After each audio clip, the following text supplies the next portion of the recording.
Assalamualaikum warahmatullahi wabarakatuh. Alhamdulillah kita dapat berjumpa pada pagi ini. Kita panjatkan kesyukuran kepada Allah SWT kerana dengan limpah kurnianya kita masih lagi dapat menyambung kehidupan kita.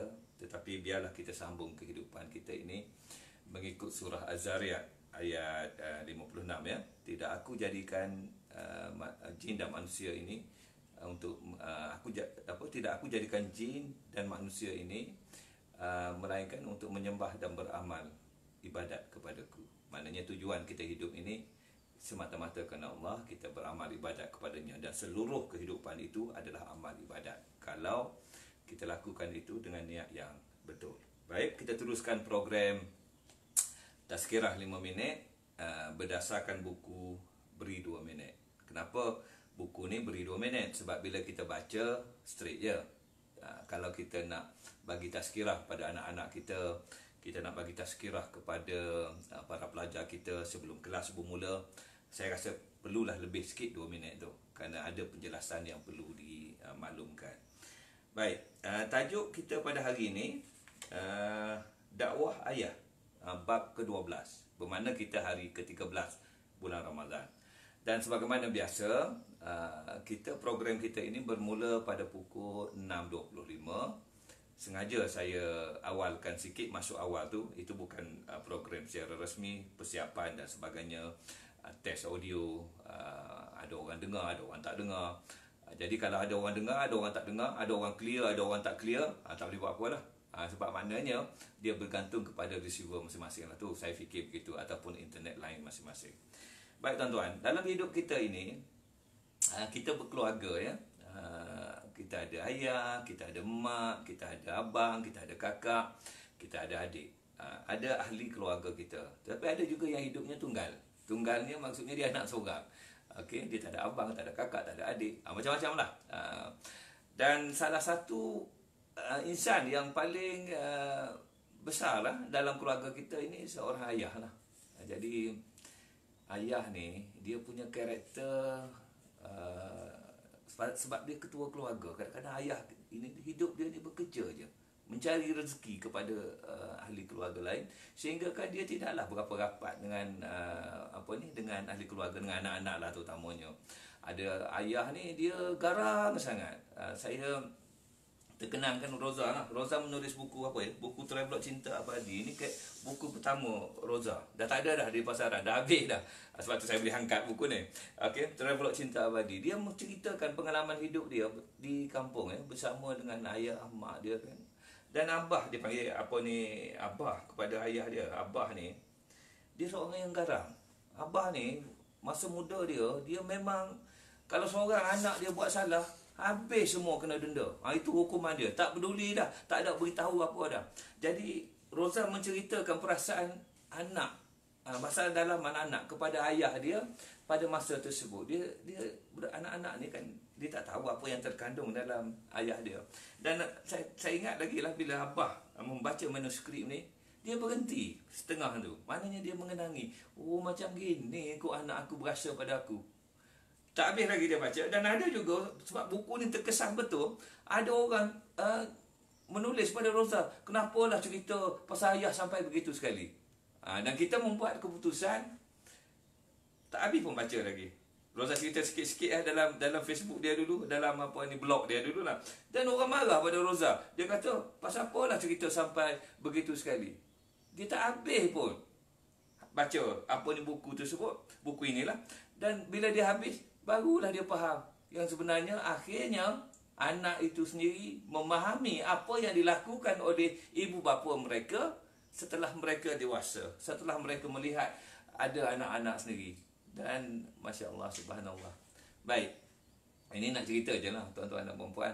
Saya dah lama mencari penulis mencari penulis remaja, penulis yang bawah 20 tahun, bawah 18 tahun lah. Yang boleh menulis, kerana saya nak menceritakan satu konsep lah. Konsepnya saya dah lama saya berfikir tapi nak cari remaja yang boleh menulis bagaimana yang saya nak lah, yang saya fikirkan tu payah nak cari. Itu apa yang saya nak tulis dalam satu buku. Tajuk dia lah sekarang ini, tajuknya Ayah dan anak. Saya nak anak ini menulis perasaan dia pada ayah dia. Perasaan pada ayah dia. Cerita betul-betul apa yang terkandung dalam jiwa dia. Supaya parenting lah, supaya orang-orang tua tahu perasaan seorang anak. Yang diceritakan oleh anak. Tak usahlah cerita pasal orang tua baru nak cerita. Ini nak cerita masalah masa ketika remaja dia. Apa yang dia terkandung. Ayah pula, apa perasaan anak ayah ini kepada anak. Apa harapan ayah pada anak. Match tak? Bertemu tak? Setahun yang lepas, ada seorang anak muda, budak MRSM, datang ke rumah saya. Dia kata, Prof, boleh jumpa tak nak interview Prof? Ada projek MRSM dia. Dia pun datang ke rumah. Dia kata, Prof, saya ni minat sangat menulis. Dia kata, memang saya suka menulis. Saya pun ajarlah dia sikit teknik-teknik menulis, bagaimana gini. Kalau you berjaya ni, InsyaAllah boleh. Saya nak you cuba sedaya upaya dia, you tulis dalam surat khabar. Tak kira lah Berita Harian ke, Utusan Malaysia ke, budak baru form 5. Jarang orang menulis di surat khabar ni. 4 bulan ke 5 bulan kemudian, dia hantar mesej kepada saya, Prof, saya dah dapat disiarkan dalam Berita Harian. Dekat mana?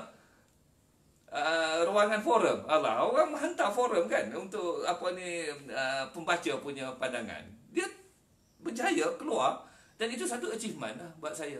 Dan baru ni dalam sebulan lepas, Marisa kan namanya, dia kontak saya lagi, Prof, saya nak menulis macam mana ya.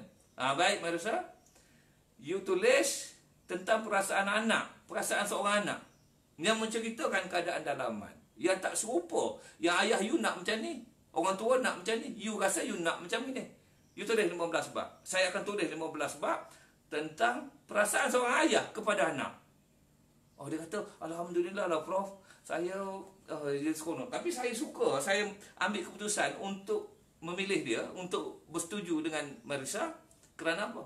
Setiap kali dia hantar WhatsApp kepada saya, ayat dia penuh. Tak ada dah tulis saya apa. Ya, tak ada. Dia tulis dengan penuh. Dan saya tahu budak ni ada sesuatu yang luar biasa dalam diri dia. Dan itulah yang saya nak ceritakan pada hari ini. Allahu Akbar. Baik. Kita teruskan ya. Tazkirah 5 minit ni. Pukul 2:23, 24 ya. Jam saya lah. Dakwah seorang ayah. Tuan-tuan dan puan-puan, Masya Allah. Ayah ini dia ada otoriti, ada kuasa. Saya ingat ayah saya dulu, kalau dia tidur petang, anak janganlah berlari-lari. Dan rumah kita kan rumah papan, rumah kayu. Dan bila kita berlari kan bunyi lah, keruk-keruk. Ayah saya, dia relax je. Dia kata apa? Aku kerat kaki kan? Dengar macam tu je. Dah tak buat dah. Bila ayah tidur je, kita ingat nak kena kerat kaki. Ini dia punya kata-kata tu keras lah. Tetapi betul lah tu. Anak-anak ni dia, Masya Allah, subhanallah, ada masanya kita kena bersikap macam tu. Dan dalam hidup saya ni, ada beberapa perkara yang saya sampai hari ini ingat tentang ayah saya ini. Yang pertamanya, dialah yang mengajar saya Al-Quran. Tapi masalah dia bengking.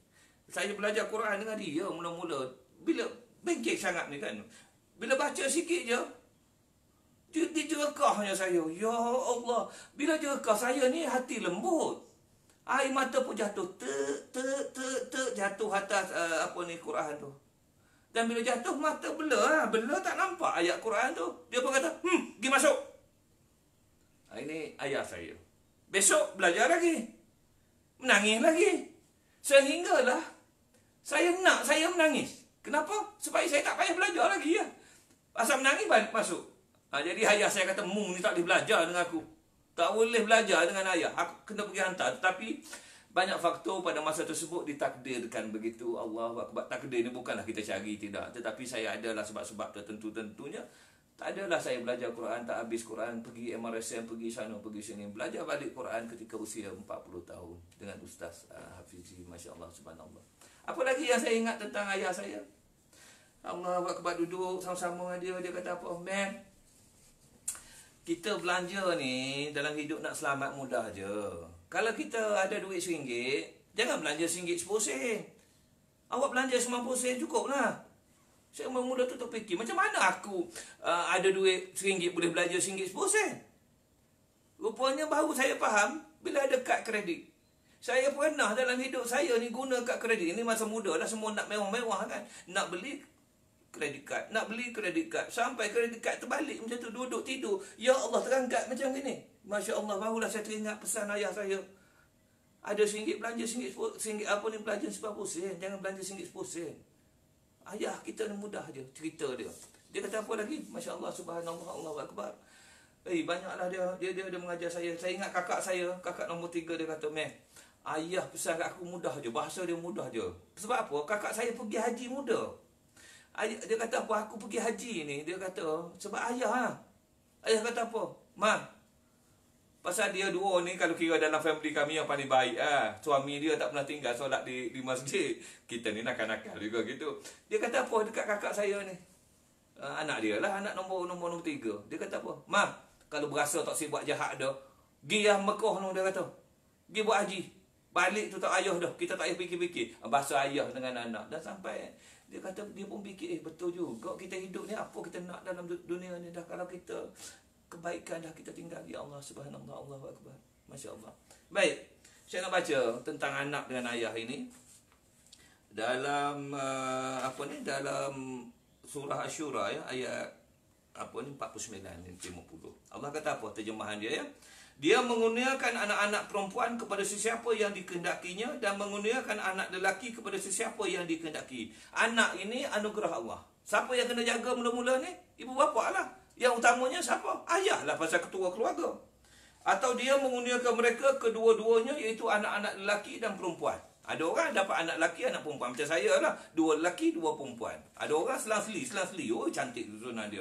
Ada orang dia kata apa? Dan dia juga memandulkan sesiapa yang dikehendakinya. Jadi tuan-tuan, kalau kita tak ada anak, janganlah sedih sangat. Ingat baca ayat ni. Allah yang bagi anugerah. Doa je dengan Allah. Ya Allah, kurniakanlah aku zuriat ke.